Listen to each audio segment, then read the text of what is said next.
Hello everyone. आज हम बात करने वाले एक न्यू वैकेंसी की। एक न्यू वैकेंसी आ चुकी है राजस्थान के अंदर, जो 27 नवंबर को इसका एड रिलीज हो चुका है। ये वैकेंसी बायोकेमिस्ट पोस्ट की है। ठीक है। तो राजस्थान चिकित्सा सेवा के अंदर, विभाग के अंदर जो बायोकेमिस्ट की वैकेंसी है वो आ चुकी है, और ऑनलाइन फॉर्म इसके लिए मांगे गए हैं। तो टोटल आप देखिए कि इसके अंदर वैकेंसी है। ओके, इसमें टोटल 13 पोस्ट है हमारे पास। तो बहुत ही अच्छी अपॉर्चुनिटी है जो लोग बायोकेमिस्ट जिन्होंने ऑप्ट कर रखा है उनके लिए। तो हम देखेंगे इसमें एक एक करके कि क्या क्या चीज़ आपको चाहिए और क्या क्या चीज़ आप इसमें एलिजिबल हैं कि नहीं है पोस्ट के लिए।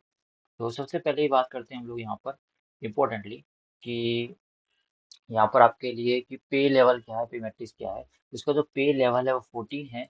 ग्रेड पे इसका 5400 रुपये है। ओके। तो ये इम्पोर्टेंट, बहुत ही अच्छी पोस्ट है मेरे हिसाब से। और एज लिमिट क्या है इसकी?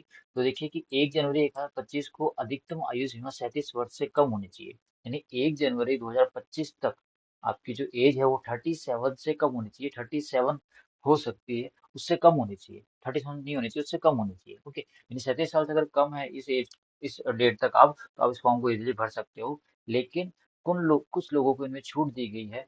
वो कौन कौन है? तो जो मेल कैंडिडेट्स हैं जनरल कैटेगरी के अलावा, जो शेड्यूल कास्ट है, शेड्यूल ट्राइब है, ईडब्ल्यूएस है जनरल कैटेगरी के अंदर, एमबीसी है, बैकवर्ड मोर बैकवर्ड क्लासेस, उनको 5 साल की छूट दी गई। ओके। इसी के साथ इन्हीं सेम कैटेगरी से अगर जो वुमेन है उनको 10 साल की छूट दी गई है। और अगर जनरल कैटेगरी की वुमेन है तो उनको फिर 5 साल से छूट दी गई है। और अगर कोई विडो या फिर डाइवोर्स वुमेन है तो उनके लिए कोई एज लिमिट नहीं है, वो फॉर्म इजिली इसको फिल कर सकते हैं। तो 37 से कम एज होनी चाहिए, बाकी जिनको छूट मिली है वो इसीलिए इस फॉर्म को फिल कर पाएंगे। ये एक इम्पोर्टेंट चीज़ है यहाँ पर। ठीक है। ये नोटिफिकेशन आपको मिल जाएगा वेबसाइट के ऊपर, इसलिए आप देख सकते हैं। क्योंकि इनके अलावा अगर कोई बाहर कैटेगरी के पर्सन है, जैसे एक्स सर्विसमैन है वगैरह, तो उनके भी लिए भी यहाँ पे सारी चीज़ें दी और दी गई हैं। तो वो आप इजीली पढ़ सकते हैं जो इस कैटेगरी के अंदर है। और अगर आप चाहते हैं कि अगर कुछ समझ में नहीं आए तो आपको बताया जाए, तो आप कमेंट कर सकते हैं, तो इजीली आपको उस पॉइंट को डिस्कस कर लिया जाएगा। चलिए, उसके बाद बात करते हैं हम लोग की एग्जाम डेट क्या क्या रहेगी इसकी। तो 8/10 को एग्जाम फॉर्म स्टार्ट होगा, और 6/11 इसकी लास्ट डेट है। यानी आप 8 अक्टूबर को पेपर स्टार्ट होगा फॉर्म भरना इस पेपर के लिए, और 6 नवंबर इसकी लास्ट डेट है फॉर्म फिल करने की। तो मेरा यह कहना है कि आप लास्ट डेट के लिए वेट ना करें, आप उससे पहले ही क्या करें, फॉर्म को इजीली भर ले। देखिए लास्ट टाइम में क्या होता है, कई बार साइट नहीं चलती है, नेटवर्क बिजी आता है, कुछ भी कंडीशन हो सकती है।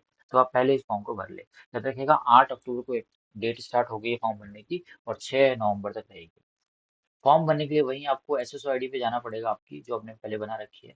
और नहीं बनाई है तो आपको एसएसओ आईडी क्रिएट करनी पड़ेगी। और क्रिएट करने के लिए क्या प्रोसेस है वो मैं एक बार बता चुका हूँ, फिर भी अगर आप जानना चाहते हैं तो आप पिछला वीडियो देख सकते हैं। जब वो करंट कमेंट करे तो मैं उसको एक पूरा अच्छे से दोबारा वीडियो बनाकर आपको बता दूंगा। वहाँ पर आपको जाकर आपको ओटीआर करना पड़ेगा, वन टाइम रजिस्ट्रेशन करना पड़ेगा रिक्रूटमेंट पोर्टल के अंदर। और वो फिल करके फिर आप इजीली फॉर्म को फिल कर पाएंगे। ठीक है। फॉर्म भरने की फीस जो है वो 600 रुपये है सब लोगों के लिए। ठीक है। लेकिन जो आरक्षित वर्ग है, यानी अनुसूचित जाति जनजाति एससी एसटी कैटेगरी के हैं, बैकवर्ड क्लासेस के हैं, ईडब्ल्यूएस है, उनके लिए 400 रुपये फीस रखी गई है। और बाद दिव्यांग जन के लिए भी 400 रुपये फीस रखी गई है।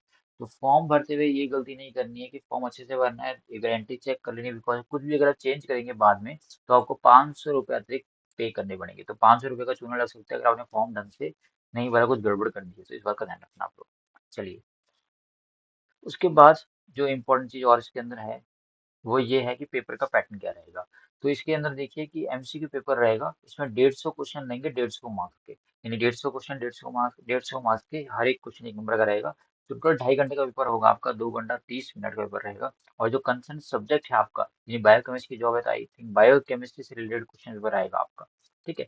इसका जो सिलेबस है, जो स्कीम है, वो आगे मिलती जाएगी जैसे नजदीक आएगा फॉर्म फिल हो रहा है। तो अभी तो आपको यह ध्यान रखना है कि 150 मार्क्स का पेपर होगा, और 15 मार्क्स का इंटरव्यू होगा आपका।